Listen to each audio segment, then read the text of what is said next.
আজিৰ এইটো ভিডিঅ'ত ডিসকাস কৰিম মেট্ৰিক পৰীক্ষাত ভাল ৰিজাল্ট কৰা ছাত্ৰ ছাত্ৰীসকলক কি এৱাৰ্ড দিয়া হয় বা চৰকাৰী খা সুবিধা পাব হলে মেট্ৰিকত কিমান পাৰ্চেন্ট লাগে কিমান শতাংশ পালে মেট্ৰিকত দিয়া চৰকাৰী খা সুবিধা লাভ কৰিব পাৰি ফাৰ্ষ্ট ডিভিজন পালে কি দিয়ে সেকেন্ড ডিভিজন পালে কি দিয়ে বা থাৰ্ড ডিভিজন পালে কি দিয়ে আদি সম্পূৰ্ণ চৰকাৰী খা সুবিধাসমূহ মই আলোচনা কৰিম এইটো ডিটেইলছ ভিডিঅ'ত গতিকে ভিডিঅ'টো তোমালোকে প্ৰথমৰ পৰা শেষলৈ ভালদৰে চাই থাকা আজিৰ এইটো ভিডিঅ'ত তোমালোকৰ আটাইখিনি ডাউট ক্লিয়াৰ হৈ যাব আৰু ভিডিঅ'টো আৰম্ভ কৰাৰ আগতে তোমালোকে যদি এতিয়ালৈকে আমাৰ এই সেৱা পাঠশালা ইউটিউব চেনেলটো সাবস্ক্ৰাইব কৰা নাই তোমালোকে আমাৰ এই সেৱা পাঠশালা ইউটিউব চেনেলটো সাবস্ক্ৰাইব কৰি ল'বা সো এতিয়া সব মেট্ৰিক পৰীক্ষাত কি ডিভিজন পালে বা কিমান নম্বৰ পালে চৰকাৰী খা সুবিধা পোৱা যায় সেই খা সুবিধাসমূহ তোমালোকে ভালদৰে চাই লোৱা তো প্ৰথমতে চোৱা যে আনন্দৰাম বৰুৱা পট্টা যেটো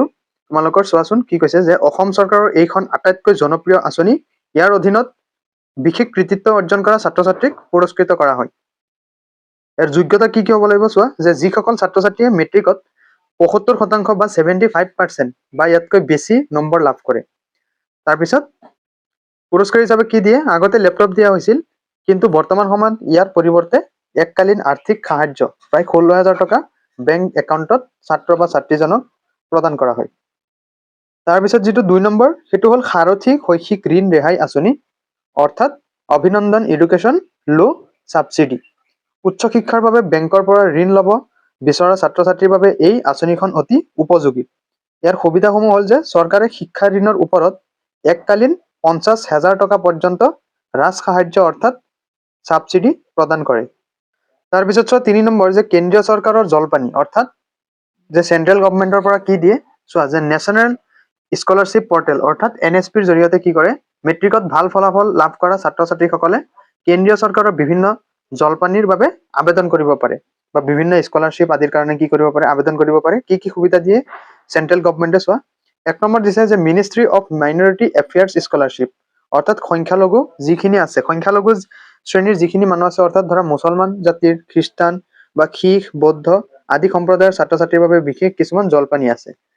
অৰ্থাৎ পোষ্ট মেট্ৰিক স্কলাৰশ্বিপ আৰু এটা আছে যেটো এসসি এসটি বা ওবিসি অৰ্থাৎ অনুসূচিত জাতি জনজাতি আৰু অন্যান্য পিছপৰা শ্ৰেণীৰ ছাত্ৰ ছাত্ৰীসকলৰ বাবে এই সুবিধা প্ৰদান কৰা হয় তাৰ পিছত নেক্সট যেটো আছে ৩ নম্বৰ যে ঈশান উদয় স্কলাৰশ্বিপ অৰ্থাৎ উত্তৰ পূৰ্বাঞ্চলৰ যিখিনি নৰ্থ ইষ্টৰ ছাত্ৰ ছাত্ৰী আছে সেইসকলৰ বাবে এক বিশেষ জলপানী সাধাৰণতে উচ্চতৰ মাধ্যমিকৰ পাছত কি কৰা হয় কাৰ্যকৰী কৰা হয় এতিয়া নেক্সট ৪ নম্বৰ যেটো আছে যে চাহ জনজাতিৰ বাবে বিশেষ বৃত্তি অৰ্থাৎ যি কেইজন চাহ জনজাতিৰ ষ্টুডেন্টছ আছে সেইসকলৰ চোৱা কি কৈছে যে scholarship for tea garden community অসমৰ চাহ জনজাতি বা ভূতপূৰ্ব চাহ জনজাতিৰ মেধাৱী ছাত্ৰ ছাত্ৰীসকলৰ বাবে সুকীয়া এককালীন আৰ্থিক সাহায্য আৰু বৃত্তিৰ ব্যৱস্থা আছে একেটা হল এতিয়ালৈকে গল ৪টা এতিয়া ৫ নম্বৰ চোৱা যে ব্যক্তিগত খণ্ডৰ বৃত্তি অৰ্থাৎ প্ৰাইভেট স্কলাৰশ্বিপ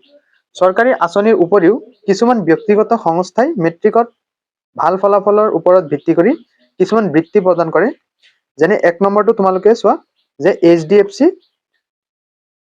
এইচডিএফসি বাৰ্থডে কদম স্কলাৰশ্বিপ এই স্কলাৰশ্বিপ খিনি কেতিয়া আহে তোমালোকে ইন্টাৰনেটত চালে বা এই এইচডিএফসি বেংকৰ অফিচিয়েল তোমালোকৰ যেটো ওয়েবসাইট আছে তাতে তোমালোকে চেক কৰিলে পাই যাবা তাৰপিছত নেক্সট ২ নম্বৰ দিছে যে ফেয়াৰ এণ্ড লাভলি অৰ্থাৎ glow and lovely foundation scholarship কেৱল ছাত্ৰীসকল অৰ্থাৎ যিকেইজন গাৰ্লছ ষ্টুডেন্টছ আছে সেইসকলৰ বাবে তাৰ পিছত নেক্সট আৰু এটা আছে যে এলআইসি গোল্ডেন জুবিলি স্কলাৰশ্বিপ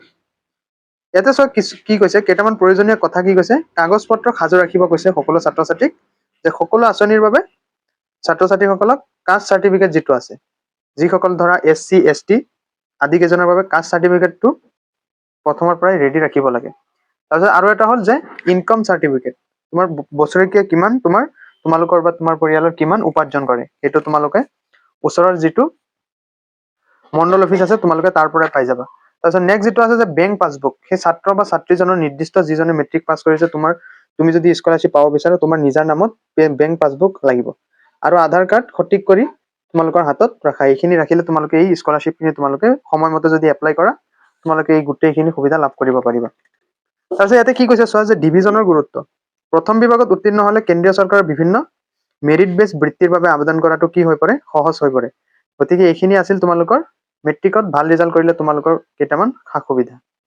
তো এইটো আছিল ভিডিওটো যদি তোমালোকে ভাল পাইছা আমাৰ এই সেৱা পাঠশালা ইউটিউব চেনেলটো সাবস্ক্ৰাইব কৰি ল'বা কাৰণ তোমালোকৰ লেটেষ্ট আপডেট মই গোটেইখিনি এইটো চেনেলত দি থাকো আৰু তোমালোকৰ কাৰণে ফ্ৰী অফ কষ্টত গোটেইখিনি গাইড কৰি থাকো গতিকে তোমালোকে আমাৰ হোৱাটছআপ চেনেলত জয়েন হৈ ল'বা হোৱাটছআপ চেনেলৰ লিংক মই ভিডিও ডেসক্ৰিপচন বা পিন কমেন্টত দি ৰাখিম